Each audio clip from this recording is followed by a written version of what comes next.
Oke, eh, ya perkenalkan dulu sebelumnya, nama saya Adrian Sutikna. Sebenarnya saya sekarang kantor saya di PT Bricom Enterprise Indonesia. Di Aiskindo sendiri, saya itu trainer, trainer, trainer Aiskindo World Access Control. Jadi memang selama ini saya sebenarnya di bidang security udah cukup lama ya, udah dari tahun 2006, 2007 bidang electronic security. Tapi ya memang mungkin memang condongnya ke akses kontrol ujung-ujungnya ya yang lebih saya knowledge.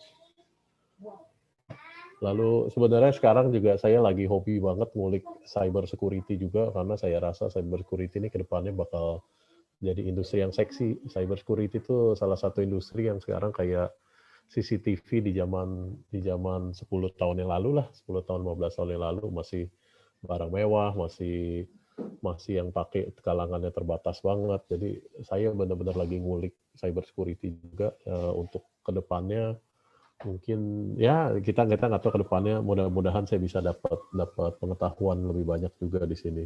Yang saya lupa taruh di sini berhubung kita ngomongin soal contactless solution, soal COVID, saya juga alumnus COVID nih, baru aja beres.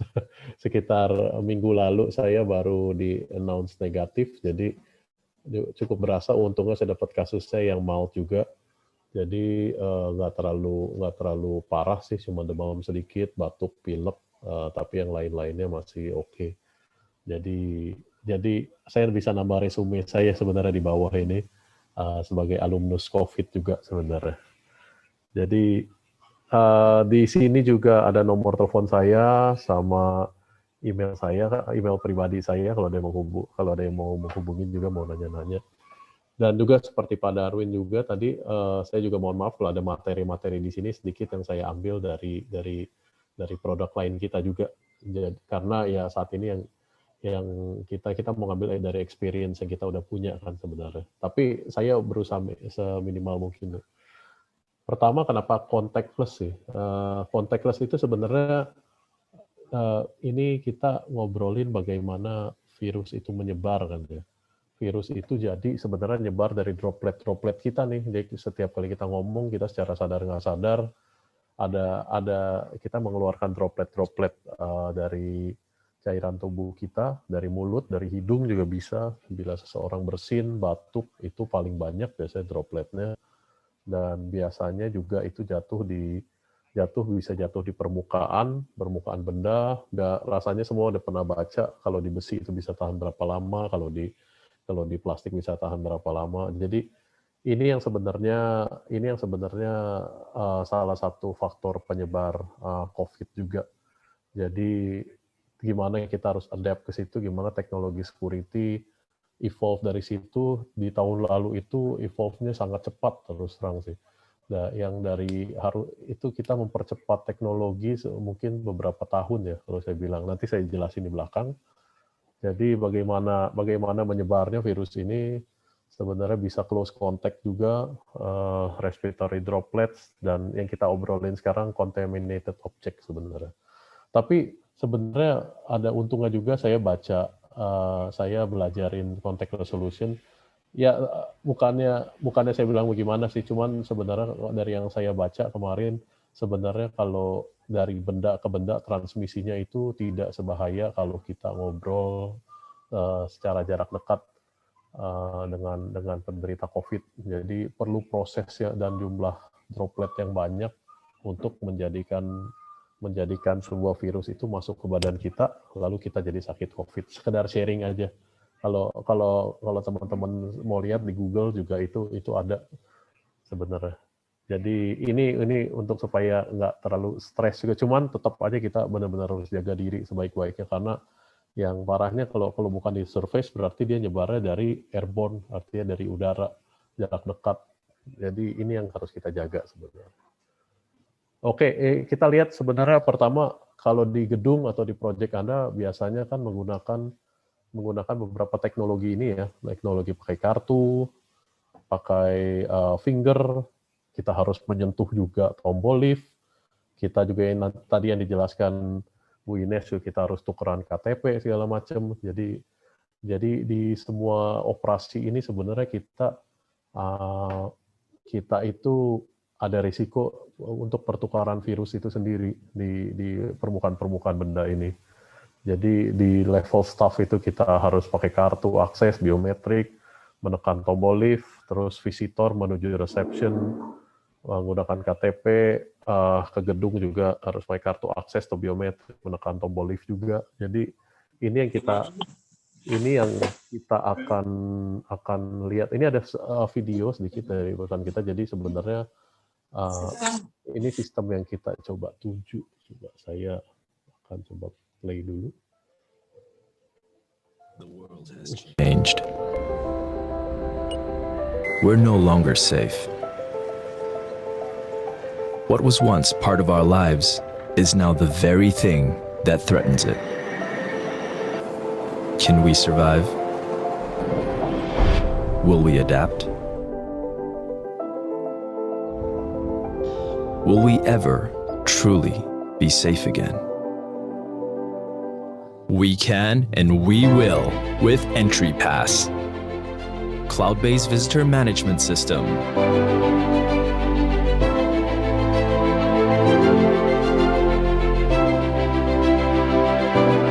AI analytics surveillance, social distancing alert system.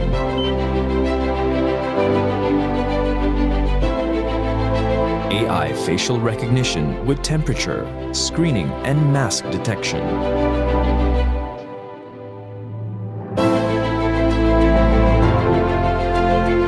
Wearables, mobile credential access, destination control system, contactless lift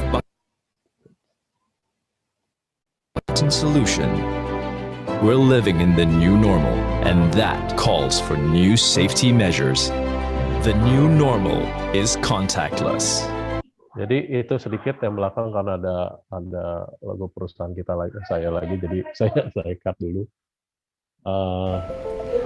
Jadi ini yang kita bilang perubahan yang sangat cepat. Jadi terus terang di perusahaan kita sendiri sebenarnya kita juga distributor untuk beberapa brand, dari fingerprint juga, dari kartu akses juga. Yang paling cepat berubah itu di level biometrik sih. Fingerprint benar-benar jadi barang yang sedikit ditakuti sama market karena untuk penyebaran virus ini, karena jelas kalau pakai finger itu kita harus menempelkan jari kita ke sensor, di mana sensor ini akan di-sharing sama banyak orang kan. Jadi kalau kita perhatikan perubahannya sebenarnya ke facial recognition reader, kalau dari biometrik. Kalau kartu pun, walaupun sebenarnya sekarang belum banyak, cuman dari kartu pun sebenarnya, dari kartu fisik sekarang kita banyak lari juga ke mobile credentials. Artinya kartu-kartu kita ditaruh di handphone gitu.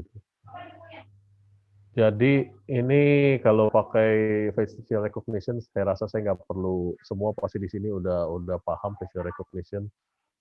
Sedikit mungkin itu adalah metode yang sangat secure sebenarnya, karena dia menggunakan metode pengenalan dari muka, jadi biometrik. Kalau kartu mungkin masih bisa dipindah tangan. Biometrik yang pasti juga secara security itu sangat tinggi security-nya, karena memerlukan biometrik kita, memerlukan identitas dari orang yang akan datang. Jadi orang yang datang itu udah pasti benar-benar orang itu. Nggak bisa kita dipalsukan orang yang datang dengan muka, dengan foto pun sekarang sebenarnya kalau kita bawa foto orang tempelin ke facial recognition reader, mereka juga bisa detect bahwa ini bukan orang nih.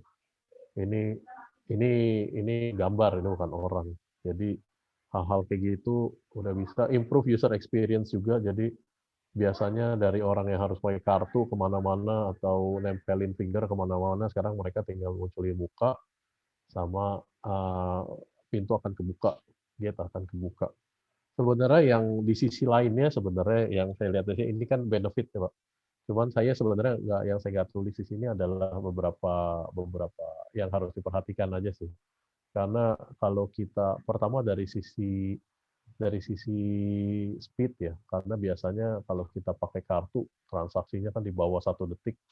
dan data-data yang mengalir ke sana kan cuma data binary, which is very very light in terms of data transmission.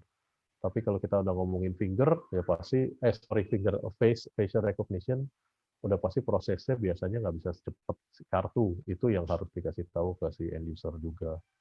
Ini pasti akan perlu waktu. Maksud saya bukan perlu waktu sampai 1 menit atau gimana, beberapa detik sebelum kita bisa masuk ke premise juga. Dan juga sebenarnya facial recognition ada beberapa project yang sangat concern soal privacy. Jadi kalau mukanya sudah ada di sistem, apakah bisa mukanya ini kita jaga supaya nggak kemana-mana. Soalnya buat beberapa orang mereka punya foto atau muka itu merupakan hal-hal yang private banget. Ada juga beberapa hal lainnya, mungkin 2 itu yang paling utama, yang paling sering disebut. Lalu untuk pakai mobile access credentials adalah ini juga salah satu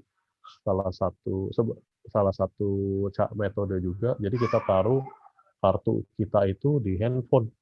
Dan handphone kan biasanya kita nggak bawa kemana-mana kan, biasanya tidak dipindah tangankan juga kan. Jadi metode ini juga merupakan metode yang cukup efektif sebenarnya, cukup secure. Dan juga karena tidak dipindah tangankan, berarti juga handphone kita juga keadaannya biasanya ya kena tangan kita aja. Ya, nggak harus pindah-pindah ke tangan orang juga.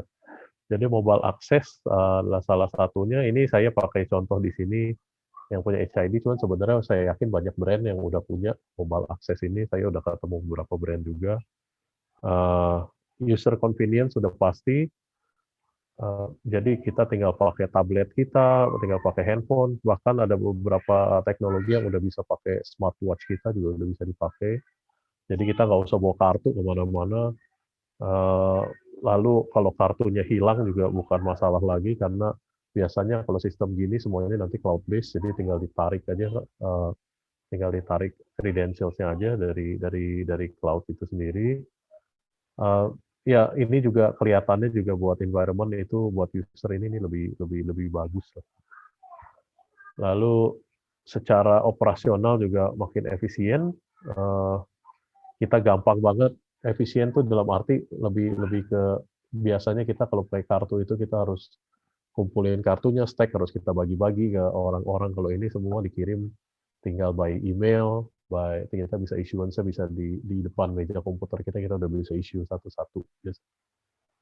Lalu untuk level higher security juga, ini yang kayak tadi saya bilang, biasanya mobile device itu handphone kita nggak pernah lepas dari kita zaman sekarang.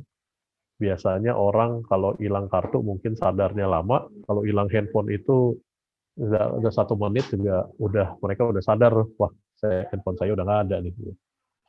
Lalu ini yang tadi saya bilang gampang banget kita ambil credentialsnya kalau ada handphone hilang atau apa, ini mudah sekali revoke.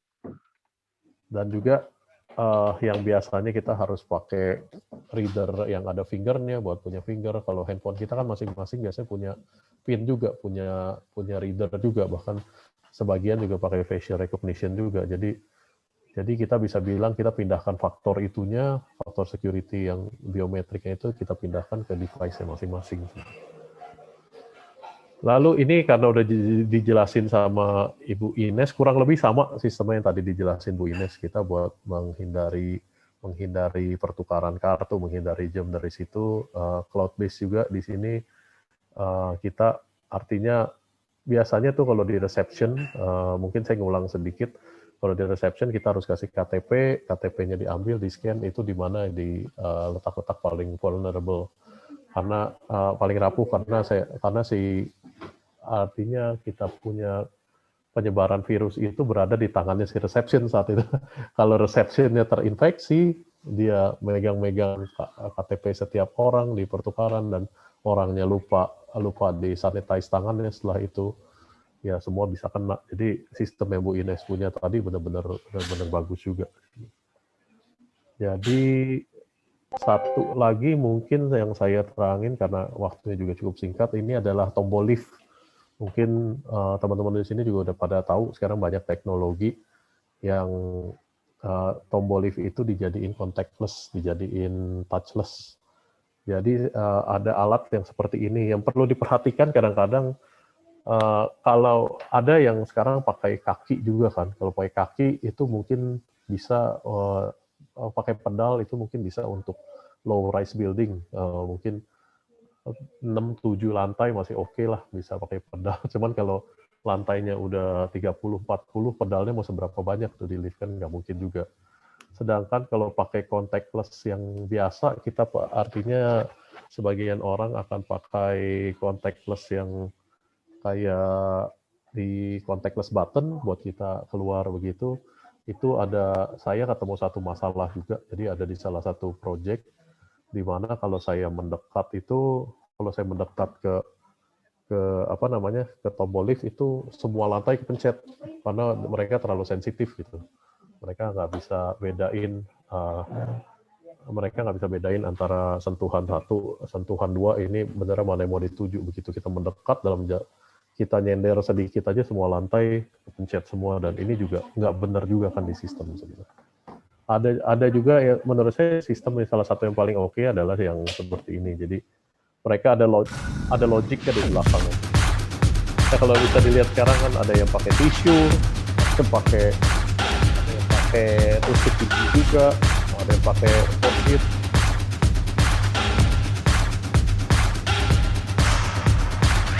Nah, jadi kalau di sistem ini sendiri sebenarnya di belakangnya ada boardnya buat mencegah dia menekan 2 tombol pada saat yang bersamaan. Jadi mereka pastiin satu orang cuma menekan 1 tombol aja, dan kalau misalnya kita nyender dekat-dekat juga dia nggak akan bisa juga. Jadi ada satu lagi mungkin di sini videonya lebih bisa dilihat juga. Jadi kalau kita pakai ini tombol yang tadi sebenarnya dia tidak bisa ini akan lebih akurat maksudnya untuk orang yang ini, karena dan jangan sampai salah pasang juga di kedepannya, karena saya tahu pasang tombol lift itu harus koordinasi sama orang lift, harus kita benar-benar harus hati-hati kasih solusi yang ini juga, karena ya Anda bisa lihat di beberapa project yang pakai asal tombol contactless juga, begitu kita mendekat semua tombol itu sebenarnya akan kepencet semua. Jadi let's say kita mau tekan tombol 8, kita mendekat dari 1 sampai 8 itu kepencet semua. Itu yang dicoba dihindari sih sebenarnya. Dan tapi contactless button for elevator ini sebenarnya sangat membantu. Jadi entah kita pakai tusuk gigi, entah kita pakai apa, kalau bisa kita hindarkan menekan tombol-tombol yang diakses banyak orang juga sih. Jadi despite maksud saya di samping semua solusi-solusi itu, tetap aja solusi yang paling handal dalam mengatasi COVID, ada typo, mengatasi pakai maskermu itu penting.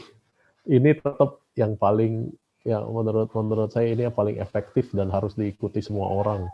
Cuci tangan, jaga jarak aman, jangan sentuh muka. Ini mungkin susah buat orang karena kebiasaan. Kita biasa menyentuh muka terus dalam 1 menit, mungkin kita berapa kali sentuh muka. Ini juga penting banget, jaga imun tubuh, olahraga. Ya saya tahu sekarang susah sekali kita olahraga, kecuali pilihan kita jadi limited banget, cuman bisa lari pagi. Saya sendiri hobinya basket, jadi sangat membatasi juga kegiatan ini juga. Jadi ya lari pagi belum berasa chemistry-nya, jadi saya tulis aja nih, belum bisa ngomong, belum bisa melakukan juga lari pagi tiap pagi. Cuman sebenarnya olahraga itu penting banget buat jaga stamina. Vitamin juga kita kalau bisa kita konsumsi terus, asal teman jangan berlebihan juga, karena ada penyakit juga di luar tuh kalau kita makan vitamin kebanyakan. Dan yang ketiga, ini yang paling susah mungkin ya buat kita yang punya usaha dan lagi run usaha sendiri, terutama dalam keadaan COVID ini. How to manage stress itu ya saya juga belum ketemu ilmunya. Mungkin yang lebih senior di sini bisa sharing gimana manage stress ini. Dan yang penting mungkin salah satu penyebab saya kena beberapa minggu lalu itu karena ada orang kantor yang keadaannya sebenarnya mereka sedikit nggak enak badan, cuman mereka paksain masuk ke kantor. Untungnya waktu itu kantor kita kan juga karena 25%, jadi nggak banyak yang masuk juga kan. Tapi kebetulan kita ada meeting berdua lah. Jadi maksud saya kalau kita rasa-rasanya nggak enak badan, udah nggak usah dipaksain masuk. Kita juga harus fleksibel sama employee kita juga, sama karyawan kita. Kalau misalnya badan nggak enak, walaupun cuma sekedar batuk pilek aja, sebaiknya jangan dipaksakan masuk. Nah, karena apa? Karena kita sendiri, kita semua itu bertanggung jawab juga kepada keluarga. Jadi kita satu kantor, saya selalu bilang sama kantor saya, sebenarnya Anda masing-masing sekarang bertanggung jawab terhadap keluarga saya juga, keluarga yang lain juga. Karena sekali satu nyebar, keluarga bisa kena semua juga. Satu keluarga. Jadi ini COVID itu tidak main-main. Dan ya kalau cuman masalahnya kewajiban ini mungkin 50% orang nurut, 50% orang nggak nurut. Ya dari yang nggak nurut ini nyebarnya cepat sekali kemana-mana COVID. Jadi apapun solusi contactless itu, ini tetap solusi paling handal sebenarnya. Jadi itu dari saya.